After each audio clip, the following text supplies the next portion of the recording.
Welcome to Recovering Addicts. I'm LT and I'm an alcoholic addict. I'm Felice, just tightening my mic stand so don't fall down. Welcome. Pray to this guy. Oh boy. Welcome to the live stream on June 27th, 8 p.m. Every Sunday we go live here and we are going through a book called Staying Sober by Terrence Gorski. It's relapse prevention. The more you know, the better and more successful you're going to be. Do you feel anxious and you're not understanding why? I quit doing drugs. I'm abstinence. I went to a 90-day program, but I still feel stressed out, overwhelmed, and anxious. You may not understand that you're going through post-acute withdrawal. And understanding this is going to be the first part. It's a very important part of your recovery that you will succeed and prevent relapse. So today, that's exactly what we're going to do. We're going to go over 7 things. We're going to talk about education and retraining the mind. We're going to talk about self-protective behavior. Then we're going to talk a little bit about nutrition, a little bit about exercise, relaxation, and how important that is for us stressed out, tense addicts, and then spirituality, and then balanced living, which are all very, very important areas of your life to manage post-acute withdrawal. Mm-hmm. And that's right. It's Sunday night, folks. We got Felice and we got Millie and Link in the background handing out Sprites and smacking each other and all that kind of stuff. Hey. So what's going on with y'all? How's everybody's recovery going? I posted that on the group today and it looks like a lot of people are hitting milestones. What do we do when we hit a milestone? We celebrate, right? We celebrate sobriety. You hit 6 months, we cheer you on. You hit 2 days, we're cheering you on. And the book we're going through right now, if you haven't seen it, here it is. Staying Sober by Terrence Gorski. There are links in the description. You can order yourself a copy. I highly suggest it. And go through it. Read it. This is my 3rd time going through it, and it's like I'm reading it again for the first time. You got to continually remind yourself. Our memory is lapsed, right? We've completely hurt ourselves in addiction. When we take whatever drug it is, if you're a cocaine user, Adderall user, meth user, heroin, Oxycontin, all that stuff, right? Or you're pounding alcohol, you are hurting your physical body. You're damaging your bio. And that has to heal. And there's ways to do that. And we're going to talk about those 7 today. LT says Seth, not self. I don't remember saying that. Seth? What are you talking about? Look at Rob. He made it. What's up, Bob? What's up, Bob? Me and Bob have been saying hello and back and forth to each other for over a year and a half now on Facebook Messenger. And there he is in the comments. Good to see you, brother. All right, I'm going to shut up for a minute. Let everybody say Millie, man alive. Where's my head today?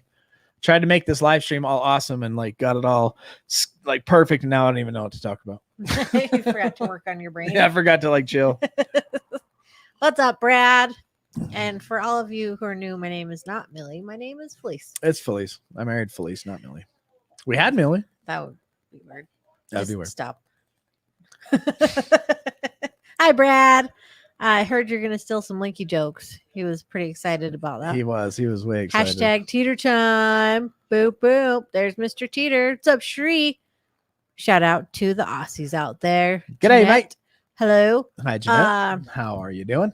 Let Ellen know I got a good picture of LT with his Boy Scout bandana on. Oh yeah, I got a new backpack for all my camera gear, and when we camping, you can tell Alan this too. But we were walking, and it clips together right here, and I was like, "Hey, what the heck does this thing do?" And it was a little whistle. So I became the Boy Scout leader. So I felt a lot like Alan today when we were hiking.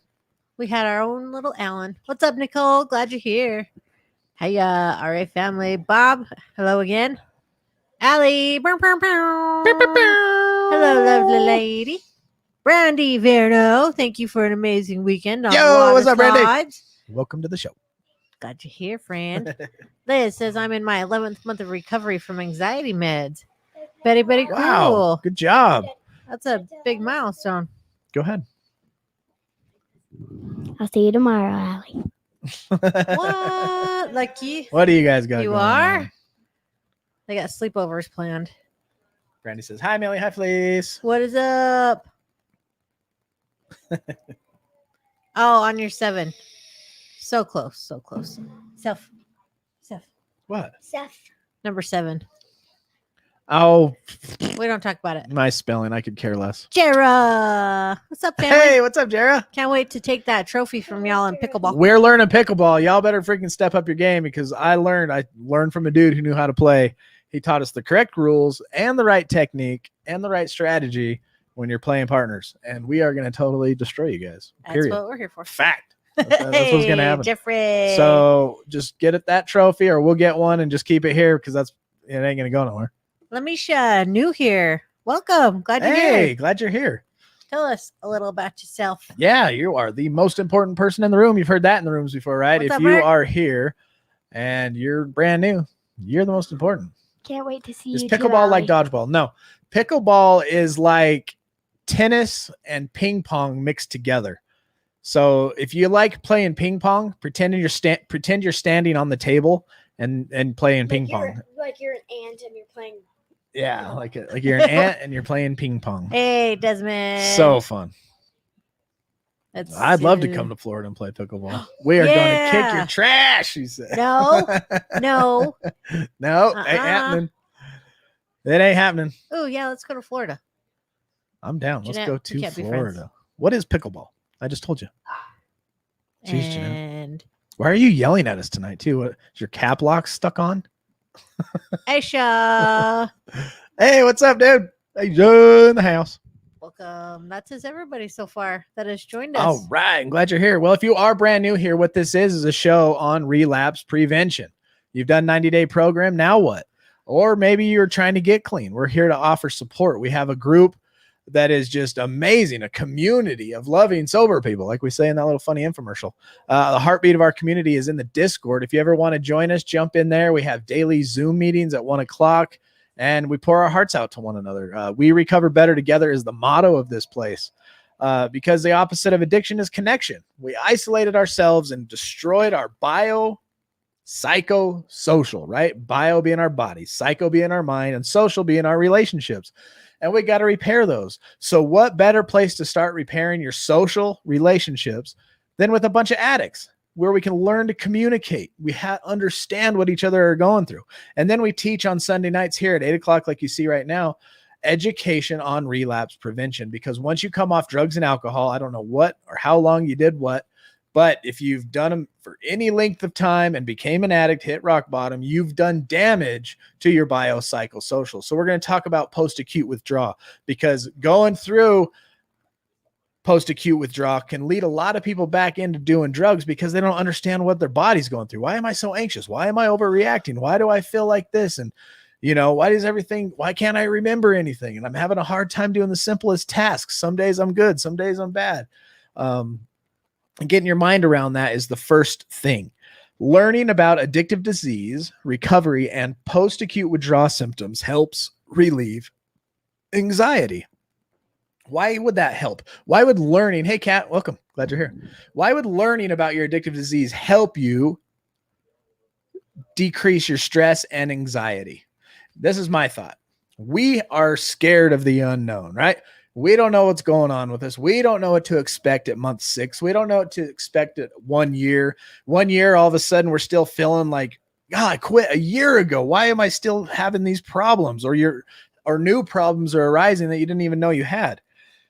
That unknown feeling is going to give us anxiety. And so tell me if you're this type of person. I've been thinking about this for a couple of days.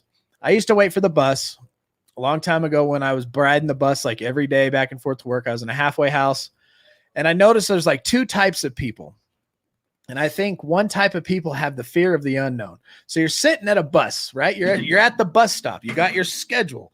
The bus says it's going to be there at 8:25. It's at 8:25, give or take 1 minute. So you got the guy that's accepted and trusts that, right? He doesn't have a fear of the unknown because he's educated himself with the schedule. And he trusts that the schedule is going to be what it is. But then there's the other person, the person that stands halfway out in the middle of the road, and they're looking as far down the street as they possibly can to see any glimpse of the bus, to know exactly when it's going to be there, because that is the only time their anxiety about waiting for this bus is relieved. When they finally, oh, there it is. Okay, so that's probably 4 minutes away now, because I finally, as far as I can say, you know what I mean? Every car that comes around the corner, is that the bus? Is that the That person has the fear of the unknown. And that fear of the unknown creates anxiety. Get you out in the middle of the street, every chance you get to look down the street. And that's why we need to retrain our mind. So number 1, education and retraining. Learning about addictive disease, recovery, and post-acute withdrawal symptoms help relieve anxiety, guilt, confusion that tends to create the stress intensifying PAW symptoms. When I say PAW, it's PAW, short for post-acute withdrawal. So as a recovering person, you need information in order to realize that the symptoms are normal during recovery. As a recovering person, you need to understand this. What I am going through is normal. Oh, that makes me feel a little bit better. That I'm not the crazy person out here. I'm not going insane like sometimes it feels like we are. Oh, this bout of depression and doubt. What is this? Where did this come from? This is normal. It's okay.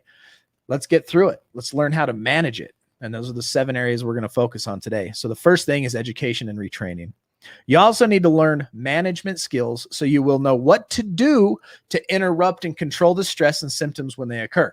So all of a sudden you're feeling that behavior, you're feeling that foggy mind or stress or depression, and you're going to know what to do to interrupt that point, right? Oh, this must be a PAW symptom. I know what to do because I'm learning to interrupt this so it's not going to get any worse. And I'm not going to freak out about it. Good. I'm just secretly saying hi while you talk. Okay. So retraining involves practicing certain skills in a safe environment as you build confidence. Practice certain skills in a safe environment. We have a daily Zoom meeting. If you have a hard time getting out in front of people and talking, it's a Zoom meeting for one. You're behind your phone or your computer. You can get on there and chat with us. That's a skill in a safe environment that you can practice, those types of things. And you can do it to build your confidence. It includes learning to take things step by step and handle one thing at a time so you don't feel overwhelmed. If you got 5 things to do today, don't try to do them all at once. Don't try to get one done and stress about the other 4 while you're doing the one thing. Just get one done at a time. Take your time, get one done, move on to the next one. Do not get overwhelmed. It includes writing down. What is the biggest lie we tell ourselves? Let me know in the comments what you think the biggest lie we tell ourselves is. And I'll tell you right now, I'm going to remember that. Yeah. Never do. Write down what you want to remember. Duh. Yeah, I went back to writing things down I want to remember. So now when I want to do something tomorrow, I'm going to write it down. Because I think about that all the time. I'm like, oh, yeah, I'll take care of that tomorrow. A week later, I'm like, dang it. I was going to how long did it take me to pay that seatbelt ticket? Oh, shoot. I better write down Jeanette's hat. Oh, yeah. Felice needs to write down Jeanette's What hat. else are we supposed to send you, Jeanette? Remind me. I didn't write it down. That's what happens. Get into the habit of writing things. In recovery, writing, that was the hardest part of me being in my IOP. They gave me this big book and said, you need to complete this. I said, sweet. Can I take it to my computer and type it up? Because I've been on a computer forever, right? Nope. You got to write it with your hand. And I couldn't even hardly form a sentence. And my hand would cramp when I started writing. I'm like, this sucks. But get into the habit of writing because you're going to want to start journaling and taking notes of what's going on in your life, your daily rituals, your daily habits, and your daily things that you do every day, right? And you're going to want to write all that stuff down so that you can go back to it and see like, okay, if I change this, this, and this, maybe this will help tomorrow. And you'll see where I'm going with that here in a second. What's up, Jim? Biggest lie is I got this. If I had this, I wouldn't need to be here. Amen to that. Leslie, good to see you. Lucky for you, Patrice. Oh, and Patrice is coming up on a milestone. Let me go back. I'll remember. Tomorrow.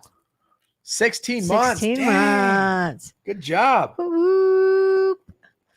Congrats. We got some coming up on 6 months. 6 months in July 7th. Good job.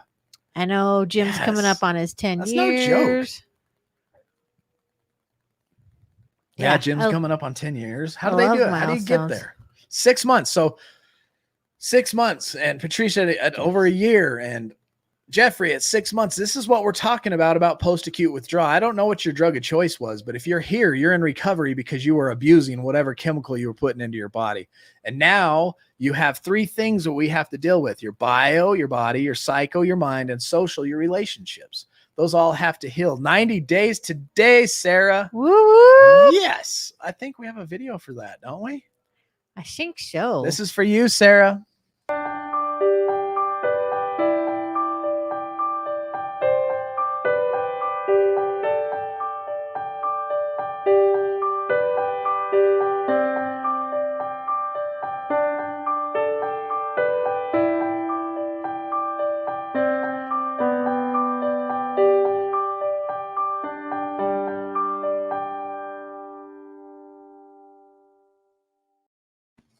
Oh, congratulations. Congratulations. 10 months today. That was Sarah. She has 90 days. 90 days because we celebrate sobriety. Yeah, we do. All right, so things we need to do, right? Includes writing stuff down so that we will remember it. I got this stuff to do. I want to take care of this. Write it down. I'm going to journal. And another thing you really want to get good at writing is the relapse prevention plan. That needs to be handwritten and well thought out and well written and rewritten and restructured after we've talked about it in a group setting. We help each other write these plans out so that we don't miss anything. And then we pin them up somewhere. And that's our go-to when we start struggling. The relapse prevention plan is going to be your map out of the struggle. So if you don't know how to write a relapse prevention plan, join us at one of our 1 o'clocks this week and we'll go through them. So the next thing you want to do is ask questions when you need to have something clarified. I'm guilty of this. Who else is guilty of this? Somebody says something to you and you just pretend like you know what they're talking about. Maybe it was a big word. Maybe it was, have you heard about this? Or did you see that? And you're like, uh-huh. I do it at work all the time. And really you didn't because there's something inside of us that doesn't want to feel dumb. There's, it's a little bit of ego and pride. We don't want to go, no, tell me about that. And I've learned with this venture that we're taking right now to stop that. I have to stop that because if I pretend like I know what I'm doing in the business world we're getting into, I'm going to get myself in trouble. So I make sure that they know I don't know anything. So when they say some weird words I don't understand, I'm like, what does that mean? Yeah. And then they explain it to me. So ask questions when you need to have something clarified. What is PAW? That's post-acute withdrawal. What does post-acute mean? Acute means you're going, the chemicals coming out of your body. Post-acute is the damage you've done to your body and the healing, right? Ask these types of questions. What is a relapse prevention plan? I've never heard that. I remember when Sarah came onto the show for the first time, she's like, tools? Yeah.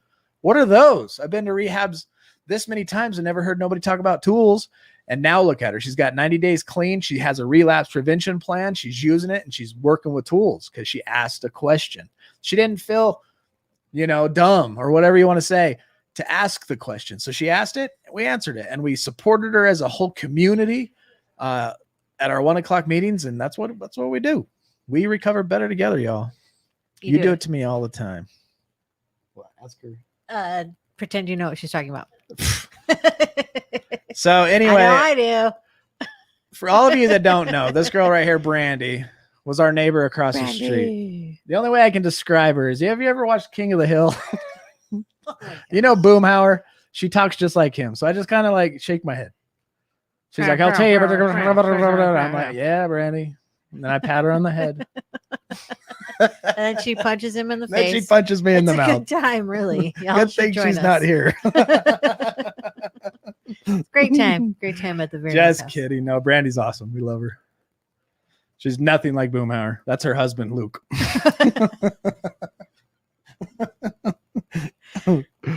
So learning about the symptoms of post-acute withdrawal, or you can say post-acute withdrawal.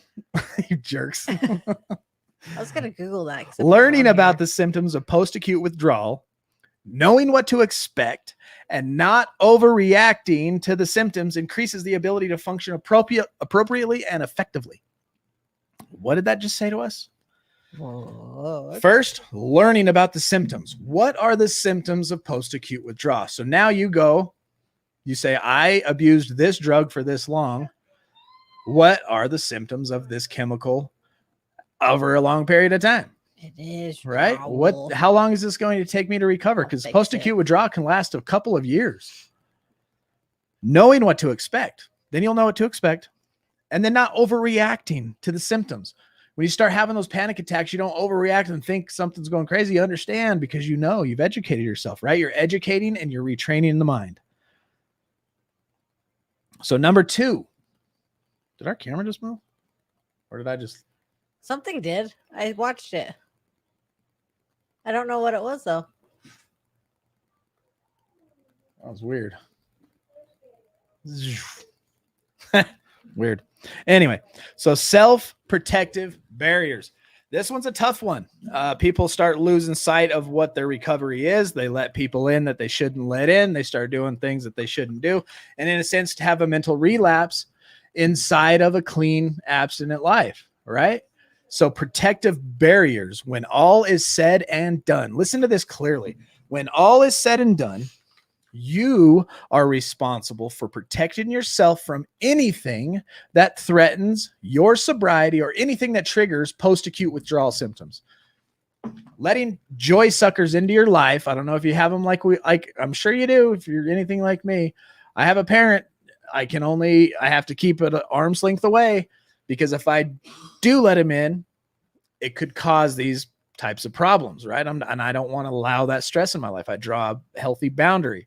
If you act like that, I'm going to stay over here, and I'm not going to put myself in that situation, period. So anybody or anything in your life that's going to threaten your sobriety or possibly trigger a post-acute withdrawal symptom, get rid of it. Reducing the stress resulting from and contributing to the symptoms of post-acute withdrawal should be of prime consideration for you. Take it seriously. Head on over to God and let go and detach with love. Amen. Detach with love. Detach with love. That's key. Amen to that. That's a great way to put it. So, what? You have peach cobbler. Who does? Butthead. Brandy. Brandy has peach cobbler. If it's in the crock pot, I'm going to be, or not the crock pot, the Dutch oven, I'm going to be mad. Prove it. If I don't see a picture, it didn't happen.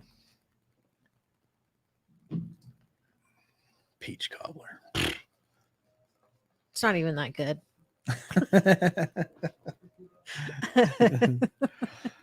So listen to this. You must learn behavior that will protect you from the stress that might put your sobriety to jeopardy. You must learn behavior that will protect you. What behaviors are protecting behaviors? Learn those. And what are you protecting yourself from? Stress that might put your sobriety in jeopardy. Self-protective behavior, right? How do mothers protect their children? How do fathers protect their children? Protect yourself, right? Self-behavior. This self-protective behavior is a behavior that will enable you to be firm in accepting your own needs and not allowing other people or situations to push you into reactions that are not the best interest of your sobriety. You got those narcissistic people that use that manipulation through, fishing you in just to give you the cold shoulder or fishing you in to cause drama. And you have to watch out for that. And like Cherie said, let go of it, separate, give it to God. I love what Jake said the other day. He said to me, he goes, this next year, Jake had all those months clean, then he relapsed, and now he's got his stuff together. He's got his house with his boys. You guys have seen him every day on Facebook in the morning, early in the morning. He texted me. He's like, dude, this next year, I'm going to ghost and grind. I'm like, ghost and grind. I'm ghosting everybody that I don't need to have in my life at this moment. And he's not doing it to be a jerk. He's doing it for himself, and he's going to grind, right? He's going to work hard. He's going to get some things. He's going to take care of business and grow, like mentally, physically, in his relationships with his sons. So that's what we need to do at that point, right? A good self-protective behavior is to ghost and grind. If you have been burning bridges for the last 10 years, it's time to stop and repair those bridges, repair your mind, and repair your body. To protect yourself from unnecessary stress, you must first identify your own stress triggers. Do you know what stresses you out and what situations stress you out. If driving on I-15, that's a freeway here in Utah, That's and stressing me out. getting near Roy and all the dang traffic and the craziness they got there because of the construction, if that stresses you out, go around it. Just take a different road, take an extra 10, 15 minutes and go around it, leave a little earlier and avoid stress. What are you going to do? Well, can you find a longer way around something to avoid stress? That's another way to do it. So identify stress triggers, those situations that might bring about an overreaction from you. What is an overreaction from you? I have overreactions when all kinds of stuff. I don't even know where to start. Situation. No, just kidding. Dealing with people that manage fast food restaurants and can't get food out right. What was my last one that I had? Pickleball. That was the last one I remember. Oh yeah, that's We just weren't my we weren't good competitive. enough. I'm too competitive, man. I got to rock and roll. I don't know. That was the last thing I remember. Yeah, I think Sarah, you've been- Jake is doing you've been awesome. All right, Linky's quote time. good. Oh, they want a joke also. All right. Cool. I am in the process of becoming the best version of myself. I'm in the process of becoming the best version of myself. And I heard Nicole Rollo say one time, growth, that's the closest to perfection we will come. Oh, I like that. Yeah, that's awesome. Sorry if I slaughtered that, Nicole. You put it way better than I did. So have you ever saw, one of our character defects, and we'll go through that one of these days again, is destructive anger. What situations stress you out and cause you to overreact? Avoid those. Then learn to change the situations. Avoid them. Change your reaction or learn to interrupt them before they get out of control. You start to feel that coming up in you. Turn right. You turn left. Get away from it. So number three we're going to talk about is nutrition. Nutrition is huge. The way you eat. Now we're talking about coming off of drugs, right? You got that first month, basically. I know it only takes 3 to 6 days for some of these chemicals to come out of our body.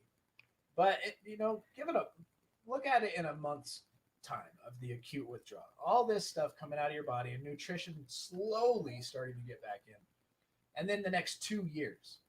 This is what we're talking about. And the way you eat has a lot to do with the level of stress you experience and your ability to manage the symptoms of post-acute withdrawal. Poor health itself contributes to stress, and malnutrition contributes to poor health. You may this blew me away today when I read this. You may be malnourished because poor eating habits, or because your body, damaged by alcohol and drugs, was unable to use the nutrients that you consume. So you might have been abusing drugs for 5 years and eating fairly clean. You avoided fast food and stuff, but the damage the chemicals are doing to your body didn't allow the nutrients to actually absorb in. So you still may be now malnourished. Now you got to heal from that, right? Abstinence from alcohol and drugs will bring about some improvement, but abstinence alone is not sufficient to rebuild damaged body tissue. These chemicals, these drugs, this alcohol, liver cirrhosis. We have body tissue and we're damaging it on the inside, right? Shree, can you hear me? I think yours is good.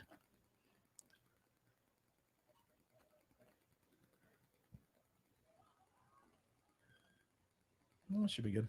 Maybe just LT Mike. Maybe just Cherie. Maybe they need a joke now. That guy says it sounds good. Unless that was you. One that says sound is good ? My sound is a little low on my phone. Felice is perfect. It sounds far away when LT talks, but Felice is good. How's that? Weird. Works Usually now. Mine sounds far away. Yeah. Everything's been backwards this week. I remembered my ID. Oh, yeah. Like, I never remember that stuff. Oh, that is weird. All good now. Okay. We have white cars now. Yeah. Maybe they need a joke. Joke time by Linky. Lick it. Do it. Why was the Easter Bunny so upset? Why was the Easter Bunny so upset? He was having a bad hair day. Oh, I would've never got that. Ah, that's funny. Weird. All right, so abstinence from alcohol and drugs will bring about some improvement. But abstinence alone is not sufficient to rebuild damaged body tissue and maintain good health.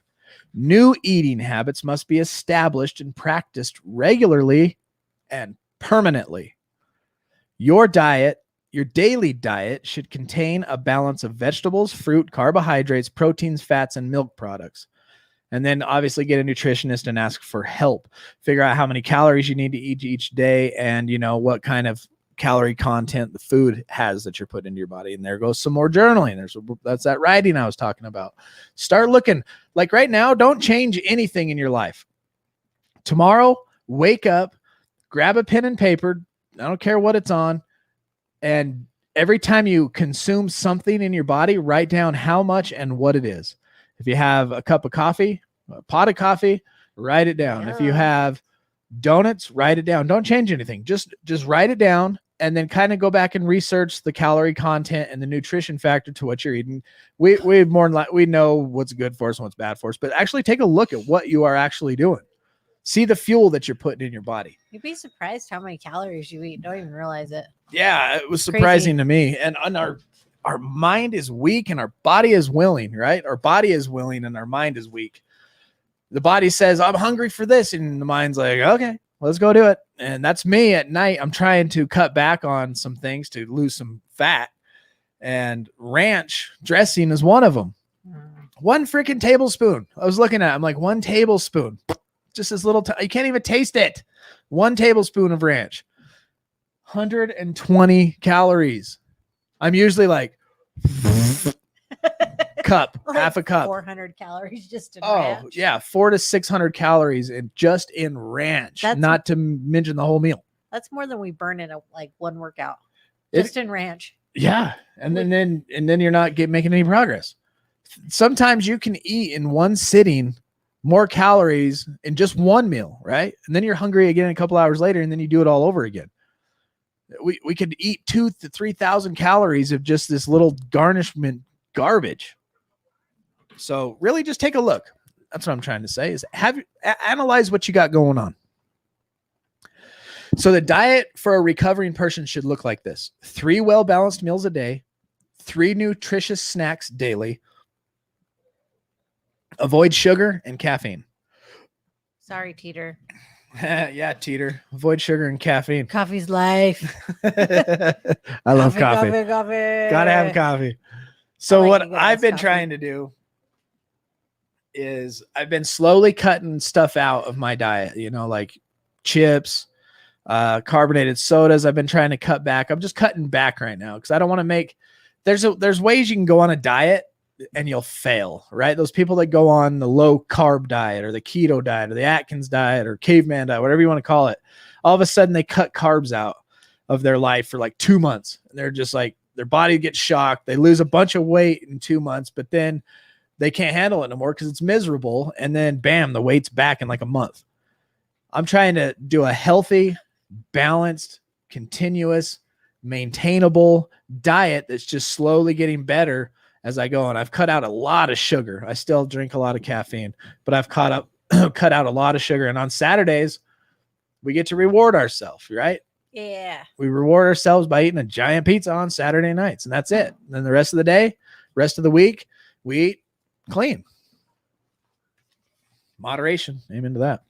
So a reason you want to eat 3 meals a day plus 3 snacks in between. That's about 6 meals a day. What time do you wake up? What time do you go to bed? Divide it by 6. Try to have a little something every couple hours. Why? Because hunger produces stress. Try to plan your eating schedule so you do not skip meals and can have periodic nutritious snack. The word hangry, we've all been there. Hangry produces stress. That's when you get ornery, and that's when you start making bad decisions that could lead backwards. Where this is relapse prevention. And this is the 3rd area out of the 7 we're going through that we need to focus on to help us prevent relapse. Don't eat candy, donuts, soft drinks, potato chips, and other high calorie, high calorie, low nutrient foods. Hawk from SOAR, he calls these foods without breaks, like potato chips. You end up eating a whole bag of potato chips, and you pound down 1,500 calories, and then 2 minutes later, you're hungry again because there's no nutritional value that says, hey, my body is full. I don't need any more nutrients. Let me digest these. So his suggestion, Hawk, that I learned from at SOAR, he says, as you're changing your diet, just make small changes. You don't need to go drastic overnight and try to have this huge diet. So say tomorrow there's pizza. If you're going to have pizza, get some hot wings and then eat the hot wings first because of the high protein in the chicken. It's going to curve some of that hunger you're feeling so that when you do get to the pizza, you'll end up eating 1 or 2 slices less. And just small little changes like that. Drink more water. Both of these produce the same kind of chemicals. So you should specifically avoid foods that produce stress, such as concentrated sweets and caffeine. Listen to what he says about this. Sweets and caffeine, right? Sugar and caffeine. Both of these products, both of these produce the same kind of chemical reaction in your body as being frightened or overly excited. Concentrated sweets such as candy, jelly, syrup, and sugar-sweetened soft drinks will give you a quick pick-me-up, but then it's going to let you down in about an hour. And what happens when we come down off of that sugar high and that caffeine high? Nerves and irritability, restless leg syndrome when you're trying to sleep, that kind of stuff, right? What's up? Sheree just loves my smile. Oh, thanks, Sheree. And Jeanette needs to go with Venture about the weight stuff. Yeah. Yeah, he's a good one too. He's lost all kinds of pounds. Yeah, he's doing amazing. Took him a couple tries. And it's discipline. You know, focusing on these 7 things in your life, changing a little bit here and there, write down and evaluate what you actually do during the day with yourself. This is all discipline. We have to completely change everything if we're going to achieve anything, right? We look at the self-indulgent, selfish lifestyle we lived. Anything we had was about us. Everything we wanted it now. Give me as much drugs as I can have. I'm going to do whatever I got to do to get them. I don't give a crap about nobody, and that's it. It's time to stop. It's time to switch, to get disciplines, focus, grow up, right? Remember that your reason for eating a snack. So if you have a meal, and then it's a little snack later, some nuts and some beef jerky, some cheese, right? Just a little bit, just a handful of something. And the reason you're having that is to combat fatigue and nervousness. To prevent a craving for sweets, have a nutritious snack before you feel hungry. The idea is to stay ahead of the hunger. That's what's going to help us succeed on a diet. And a lot of times too, when we do get hungry, like, oh, I'm hungry, we may have a hard time at first differentiating the difference between hunger and thirst. Oh, yeah. So go drink a good big old cup of water and wait 3 minutes and let that hit and tell your body what's going on. And that may cure the hunger too. Jim says, I eat when I'm bored, stressed, alone, and never because I'm hungry. Sounds like a lot of people I know. King Cam, Hey, Morgan. what up? What's up, bro? Oh, Alan says hello from camp. Awesome. Hi, Camp Master Alan. That's cool. Thank That was you, a cool tent Mr. he had Teeter. set up. Thanks, Teeter. Story time. Jane, a recovering alcoholic, was in the habit of eating large quantity of ice cream every night. She often talked about the craving she felt it and believed that she was reducing the craving for alcohol by eating it. I have to eat my ice cream at night because it helps with the craving for alcohol. All right, that was her justification. At first, the first couple of weeks, lean on some sugar if you got it. Probably legit, huh? You know. But the next morning, she always felt sluggish and irritable. Throughout the day, her stress increased until it was relieved by the ice cream. When her counselor suggested she remove the ice cream from her diet, she felt she could not get along without it. What? Take away the ice cream? There's no way. That's the only thing keeping me safe in sobriety here. Thank you, Kat. Thanks, Kat. Appreciate it.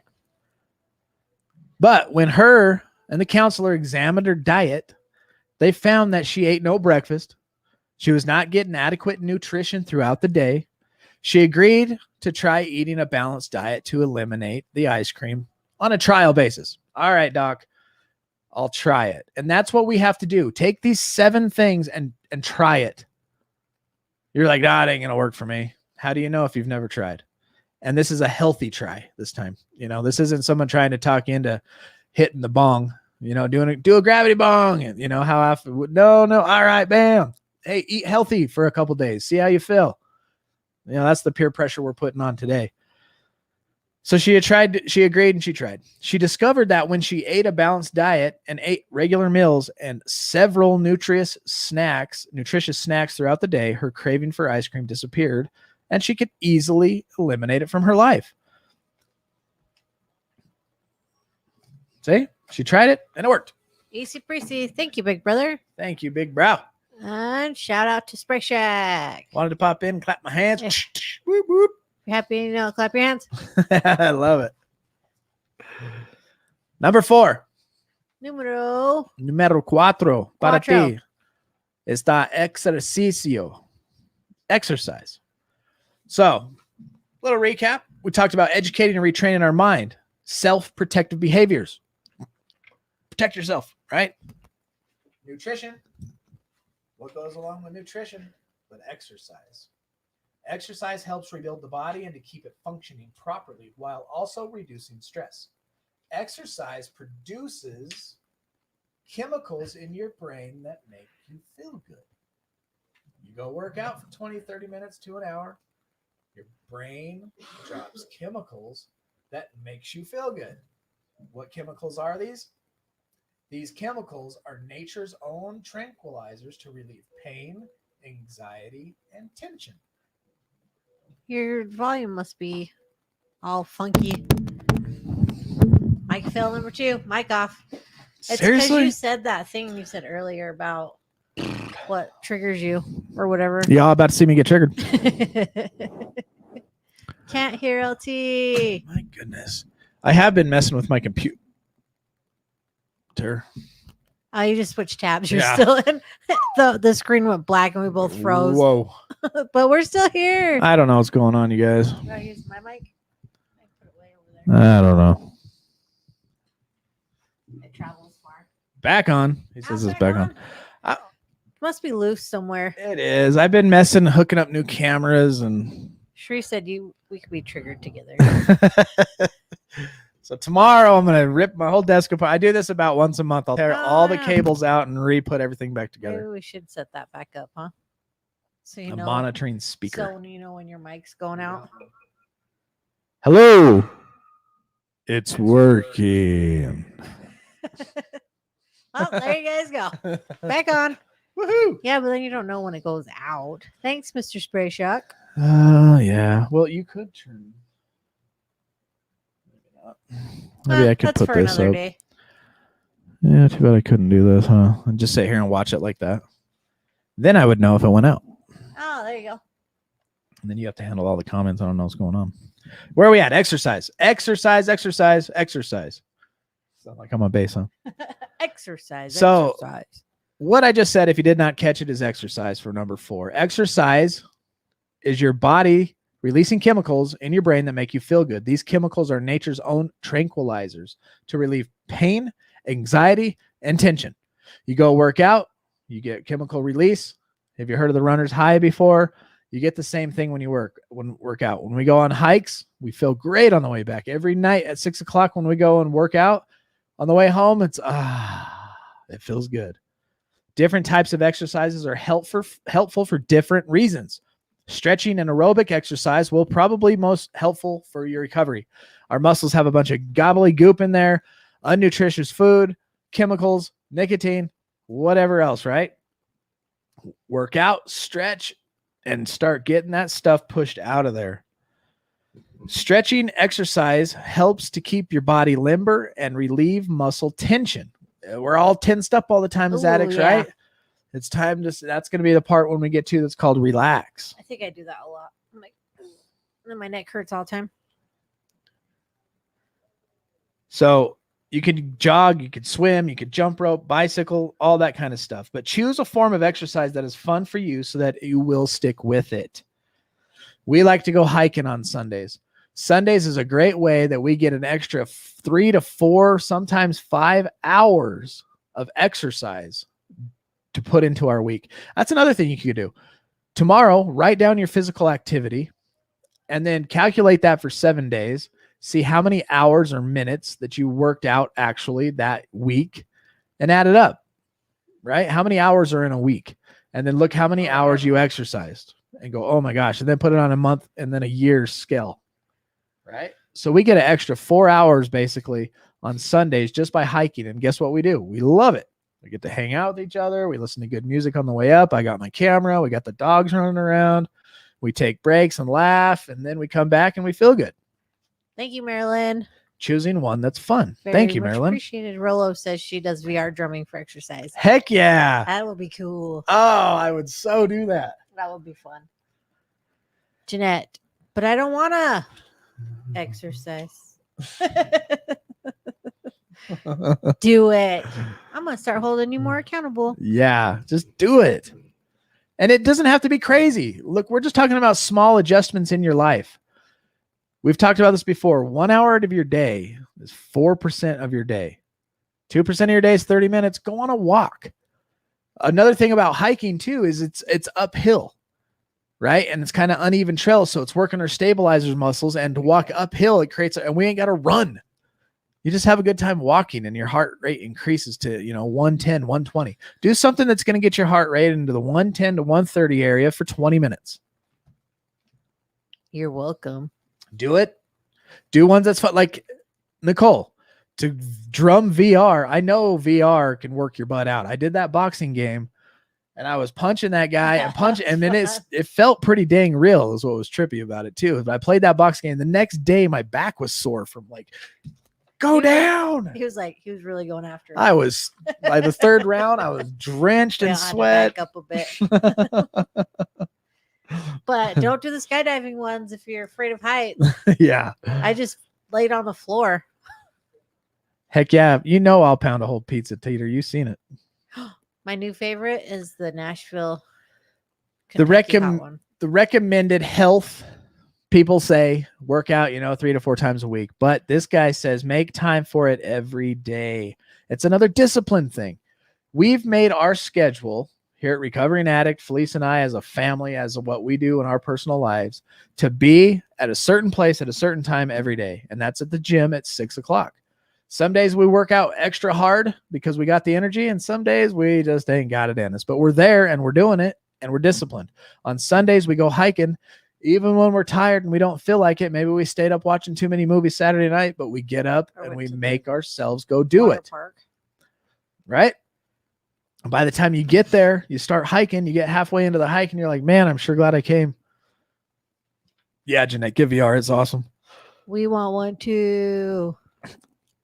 Any day that you do not exercise is a day that you are cheating yourself of a way to feel better, to feel more relaxed, be more productive, and have more energy.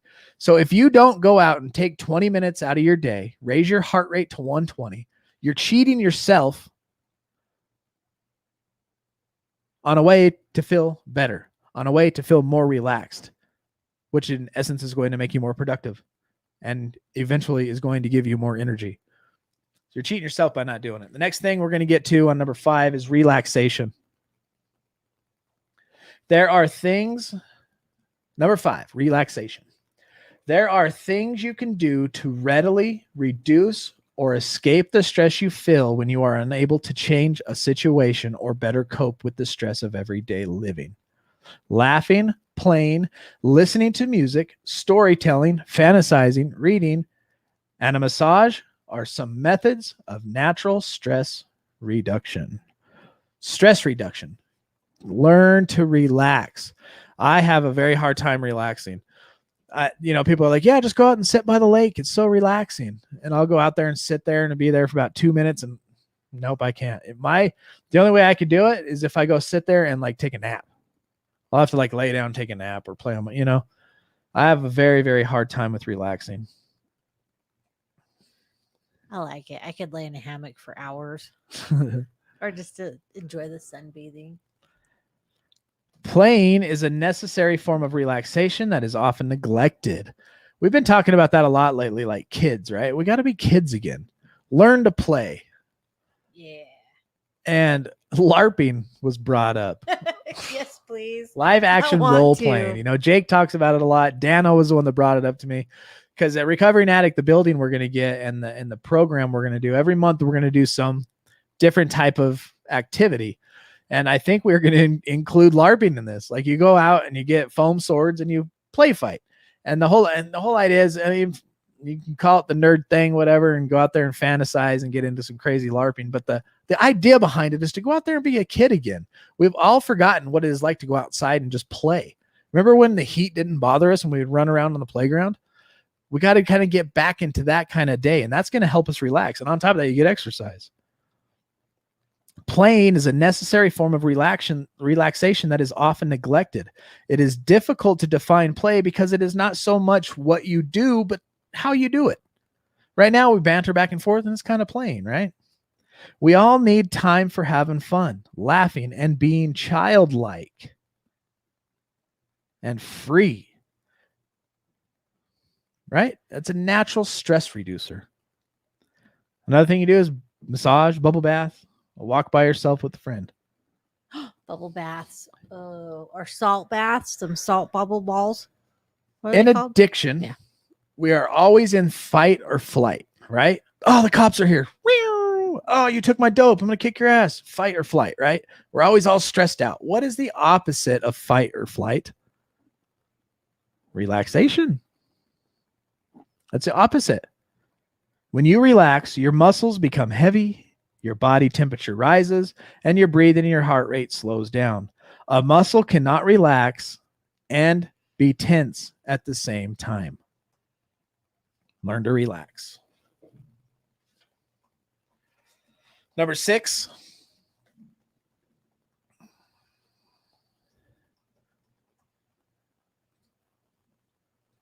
Spirituality. Spirituality is an active relationship with a higher power greater than yourself that gives your life meaning and purpose. When you work a spiritual program, if you're working a 12-step program, it's a spiritual program, right? Step 2, came to believe that a power greater than me can restore me to sanity, right? And if that's what we're leaning on, and that's the program we're doing, what does your spirituality look like? This higher power that's given your life meaning. What does your relationship with him look like? A belief in a higher power takes you out of the center of the universe and offers peace of mind and serenity by an awareness that there is a power that is not restricted by your weakness or limitations.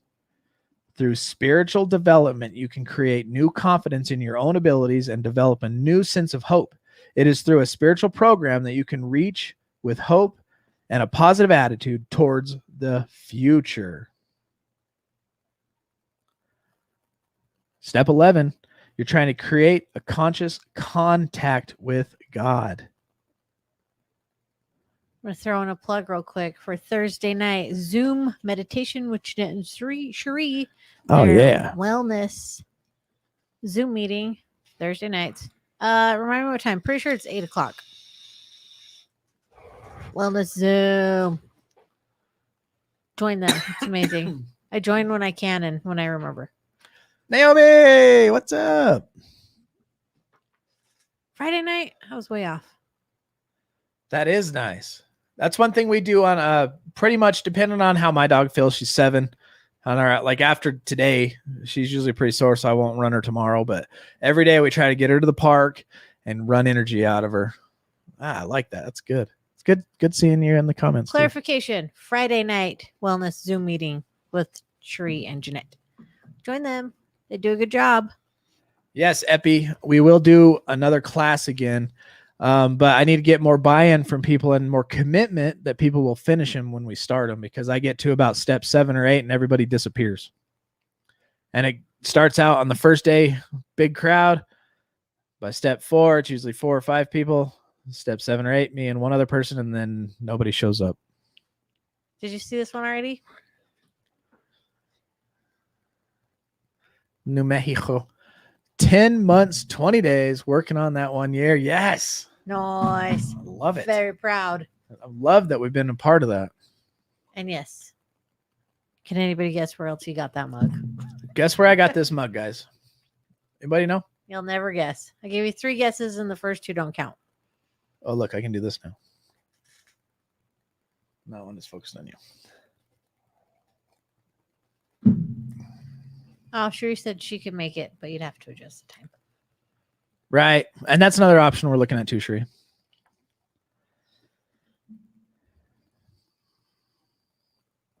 A huge thing on the spirituality thing. It is important to examine your values. Look within yourself to determine whether your life is in harmony with those values. Go back to when you were a kid. Go back to when you were before you became an addict. What were the values? Like when you used to say, I want to be this when I grow up, but I'm not going to do that. Oh, I want to do this and I'll never do that. That little value system that you had in your early life, compare your life to it now. Go back to it. You know, if it's the golden rule, the 10 commandments, wherever you get your value system, do unto others as you want to be done unto you, right? Love your neighbor as you love yourself. Don't steal. Don't be mean. Don't be a jerk. All those stuffs, right? Go back to those values. And it's a discipline. Spiritual discipline is a consciously chosen course of action. Spiritual discipline is a conscious discipline. It's uncomfortable for many.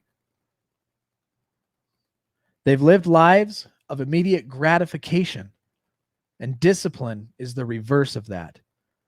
I said that earlier. We live lives of give it to me now, but now I have to wait for the good things.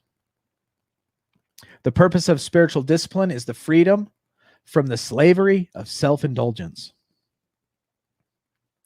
And number 7, last but not least, I like that. number 7 Freedom is balanced living. Balanced living means there is biopsychosocial harmony. We talked about that, right? Bio, that's your body. Psycho, your mind. Relationships is your social. Harmony between all 3. Harmony. It means you're healthy physically. It means you're healthy psychologically. And you have healthy relationships. It means you're spiritually whole. It means you're no longer focused on one aspect of your life. It means that you are living responsibly, giving yourself time for your job, family, and friends, as well as time for your own growth and recovery. It means allowing a higher power to work in your life. It means a wholesome living. It means becoming that goody two-shoes that we used to make fun of.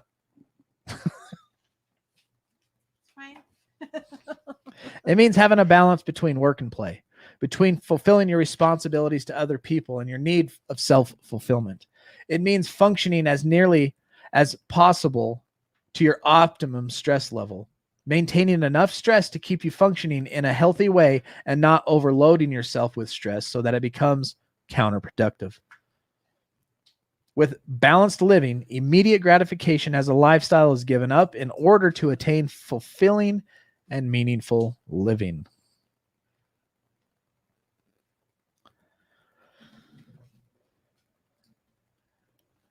Says if you can find a way to break it into a live class Mm. and make it part of the recovery show, people might see more real than just show, maybe. Yeah, but then you guys couldn't talk back and we couldn't ask questions, and that's kind of what the whole class is about. It becomes kind of a processing type of thingy. All right, so last but not least, balanced living needs a strong social network. What are you doing to build a strong social network? I know a bunch of you in this chat, and I've gotten to become friends with you. We are building a strong social network online. We should do that as well locally in our towns and with our family the best we can, right? A strong social network. And what does this network do for you? It nurtures you and it encourages you. It encourages a healthy, recovery-oriented lifestyle. Yeah, I don't think you should be doing that kind of stuff. Let's do something healthy, right? That's what we're doing here. A healthy network provides a sense of belonging. It includes relationships where you feel you are a valuable part. And every one of you here is a valuable part. We go to those daily 1 o'clocks. Somebody's missing out of there that we've gotten used to seeing. It's like, dang it. Where's that person? You're a valuable part of our recovery. You know, it includes immediate family members, friends, relative, coworkers, counselors, employers, self-help group members, and sponsors. Strong social network. Balance your life. Educate and retrain daily. Look at, like right now, everybody that has watched this from beginning to end has learned something about dealing with post-acute withdrawal. You're educated. Tomorrow you put into practice, and that's retraining, right? And then you put up self-protective barriers around yourself so that you're not stressed out and overwhelmed. You're not letting joy suckers into your life or whatever else it might be. Things that stress you out, bad traffic, taking on too much responsibility at work, learning how to say no when people ask you to, hey, can you do this project? Can you do this project? Can you do this project? And you finally go, no, I can do that one, but I'm going to have to wait on those two. You know, self-protective behaviors. And then taking a look at your life, your nutrition. What does it look like? Write it down tomorrow. Just go write it down. Calculate it. See where you're at. And then exercise. Add that to your life daily, because if not, you're cheating yourself on a way to make yourself feel better and more relaxed. And then learn to relax. You Google it, YouTube it. You can find a million different ways to relax. Try some and find what works for you. Spirituality. Get on your knees and pray. Learn the discipline to connect with your higher power. Reach out to God and cry for help. And then balanced living. Learn how to balance it all out. Don't take too much at a time. Just like Sheree said earlier, moderation. Yeah. Thank you, Kat.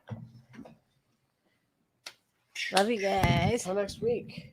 Till next Sunday, God God, grant me me the the serenity to accept the things I cannot change, the courage to change the things I can, and the wisdom to know the difference. Amen. Amen. You are all awesome, and Good I'm to so see proud you, of everybody that hit milestones. Please like this on the way out and share it if you can. Please let people know we're out here to support and love them. Let's reach the ones that seem to be unreachable. Next Sunday, you have something to say? Oh. Next Sunday, we will be back going through our book, Staying Sober. Until then, do not put yourself in a high-risk situation. Stay strong, work your program, and remember, we recover better together.